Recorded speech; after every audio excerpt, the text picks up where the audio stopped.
Like, Hi, and how are you all today? And how well are you following the Fitness Project 2020? And how many of you have recapped everything from the 12-week fitness project?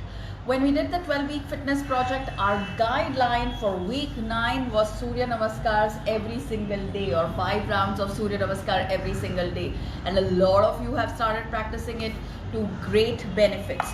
So today, the guideline is also from yoga, and the guideline is do Suptapadangushtasana daily for aches, pains, and recovery. Well, a lot of us have complaints which don't really have any kind of a biomechanical reason or a major physiological problem, but some of us may have some neck pain or knee pain or back pain. Back pain is just so common, and weak joints or stiffness in the knees and such. And a lot of times we are not really sure where it is coming from and what is it that we can do about it. And that's where stretching comes to your rescue, like literally. In fact, it is the most underrated aspect of a well-rounded or a well-structured exercise program. Just way too much emphasis is on stamina, which is I just see people walking around, 5 rounds, 7 rounds, all of those things, or just over emphasis on gymming or strength training. But there is almost no emphasis on stretching, which is why what I'm going to show you today is how to do the Suptapadangushtasana from the wisdom of yoga. But before that, here are a few benefits of stretching.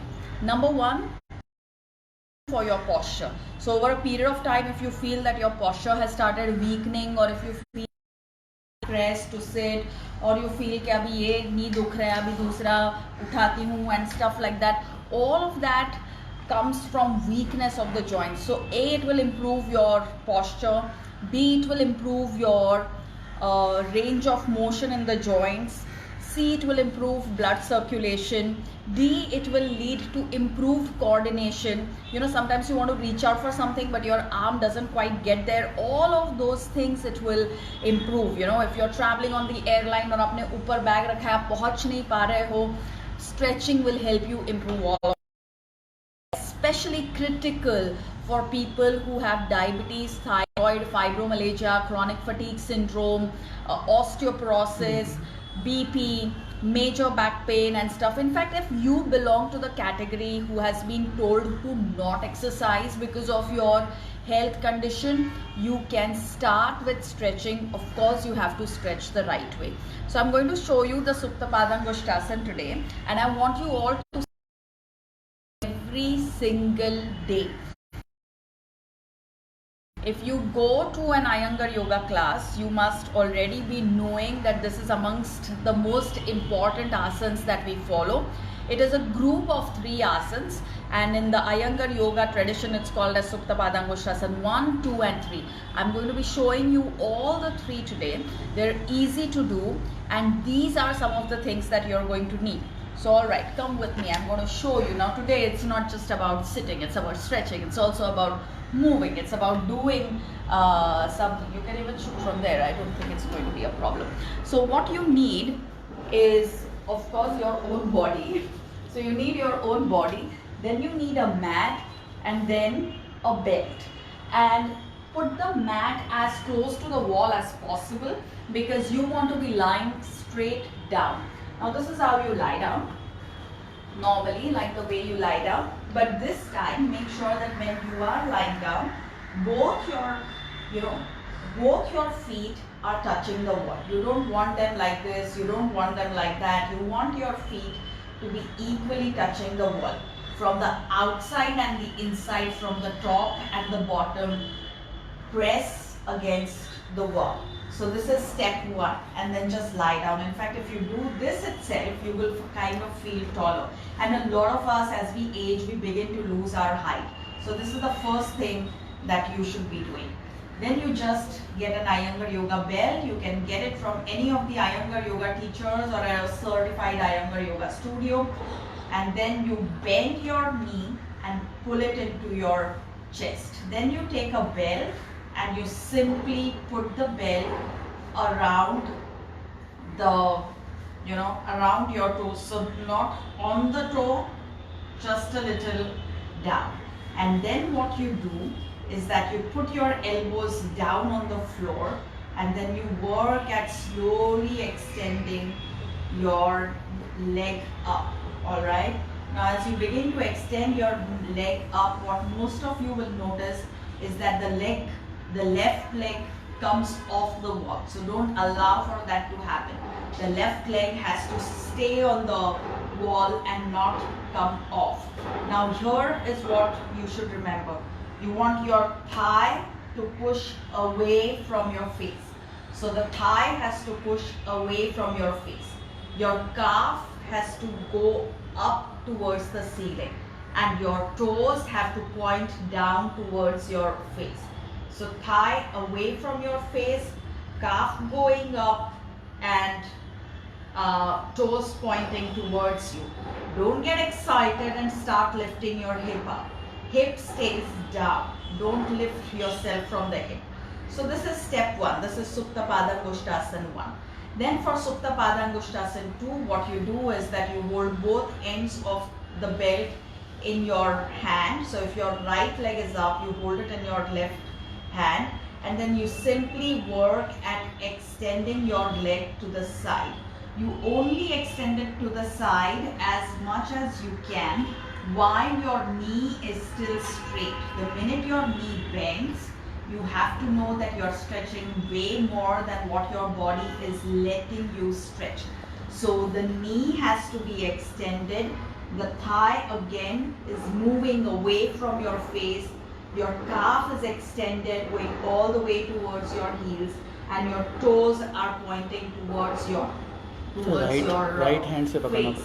So once you settle, what you can do is use your right hand to hold the belt. All right. So your right hand, say right leg ka belt aap pakdiye, and don't let the left toes move out. Once you're done with this, also this is Suptapadangushtasana 2. Once you're done with this, come back to Suptapadangushtasana 1 and stay there for a little while. For all those of you who have questions कि कितना time रहो, well 10 counts के लिए रहो, या अगर लंबे समय तक रह सकते हो तो लंबे समय तक रहो. But what you have to remember is that don't compromise on the technique. The idea is to not stay long. The idea is to get the technique right. And जितना time भी right पे करोगे उतना ही time आपको left पे भी करना है. Then you have to take, this is Suptapadangushtasana 3, take your right leg towards the left side. Now in an extended form you would be going all the way down to the floor, but what I want you to do, all of you people who are doing it for the very first time, is that take your right leg towards your left side without lifting the right hip. So keep the right hip down. Push the right thigh away from your face, extend your calf and pull your toes towards you so that you get a stretch on the ITB. And once you begin to feel the stretch, once you no longer have things like backache and leg pain and stuff like that, you can do the full Suptapadangushtasana 3, which we will also be posting in the video later. So just for a quick recap, you lie down like this with both your feet on the wall and press that wall, bend your knee, wrap the belt around it and work at keeping your elbows down, extend the knee. So just work at extending the knee. Some of you may have an extended knee here, some of you may have an extended knee here. It doesn't matter, work with an extended knee, don't bend the knee. So extended knee, thigh away from your face, calf stretched, toes pulled in. This is Suptapadangushtasana 2 and this is Suptapadangushtasana 3. So this is what you should be doing. For all those of you who have problems of diabetes and blood pressure, this is extremely useful because this helps aid recovery. So you should be doing it at least twice every day. For all those of you who are exercising and regularly exercise, especially the ones who go to the gym, make sure that you're doing it pre-workout and post-workout. For all those of you who get cramps in the legs and have problems of joints and stuff, osteoporosis, arthritis, do it first thing in the morning and the last thing in the night. For all those of you who have PMS trouble or who just have the chronic fatigue syndrome, surely do it at least once in the evening around sunset, but you need to do 2 rounds of it. So once on right, once on left, once on right, once on left. So those are really the basic guidelines of the Suptapadangushtasana. It's an excellent asana, especially for all those of you who spend a lot of time sitting, and I think that's most of us today. Most of us, we just sit and our knees are jammed, our back is jammed. So if you sit for more than 6 or 7 hours every day, you need to do this at least once every day.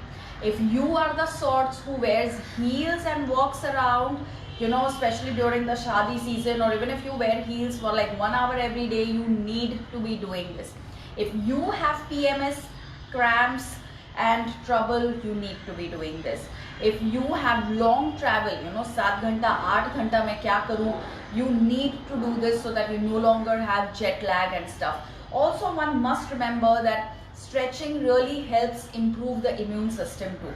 So if you're feeling how can I aid my immunity, it starts with something as basic as a Suptapadangushtasana, which doesn't require great amount of fitness to for you to actually execute it.